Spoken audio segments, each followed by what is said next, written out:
Hi, welcome to Decrypting Mr. Robot. I'm Sadie Guinness, and as always, I'm joined by Liam Matthews. I pissed on a CEO's grave. And Tim Surratt. What's up, everybody?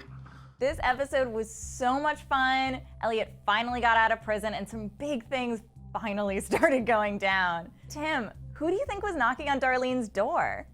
Well, I think it was our poor friend Mobley, along with Cisco, because I think Cisco found Mobley in pain, hurting at the Smart House as a message to F Society that they know what's going on. Poor Mobley. Stop snitching. What do you think, Liam? It was Dom and or the FBI. At the beginning of this episode, we saw the answer to who was knocking at Elliot's door at the end of last season, and it was the NYPD. And I think this paralleled that on a larger scale. Darlene is caught. So one thing I couldn't quite wrap my head around, though, is what is White Rose doing with the Washington Township plant? Well, they're making nuclear weapons because what is more dangerous than a international corporation with nuclear weapons? What do you think, Tim? I kind of like where you're going there, Liam, but it's a little more nefarious than that. But I think that there is either some sort of time travel technology, some kind of weird stuff going on that has the unfortunate side effect of giving its nearby residents cancer. So Elliot did get his freedom this week, but his entire relationship with Mr. Robot is kind of falling apart now. Tim, what do you think is going on there?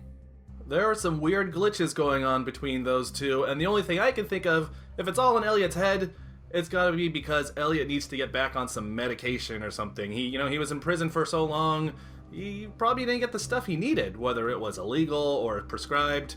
He needs something to balance him out. Otherwise, Mr. Robot's going to split. What do you think, Liam? So now that Mr. Robot has Elliot's trust, he's manipulating him again. Elliot thinks he's going crazy, but he's not. Mr. Robot is just taking over again. He's trying to institute stage 2 without Elliot knowing, and Elliot is onto him, but he's trying to gaslight him into thinking he's not. So now it's time for your favorite part, Fact or Fantasy. I'm gonna throw out 3 things from this week's episode, and you have to say if they're real or imagined. Fact or Fantasy, Evil Corps was behind the Flint water crisis. Liam. Oh, that's fact. It's kind of been established that they're behind basically everything bad that has happened in America in the past however many years. Tim, what do you think? I think that is partially fact. I don't think they were behind it entirely all by themselves. I think White Rose had something to do with it. What about the guy playing keyboard on the subway?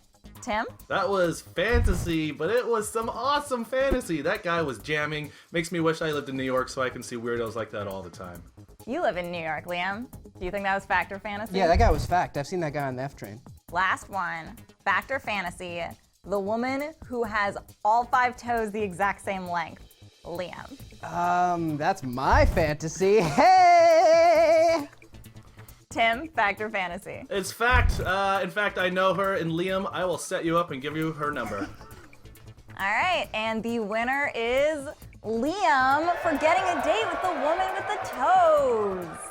I love toes. Thank you guys so much for joining me again, and we'll be back next week for more Decrypting Mr. Robot.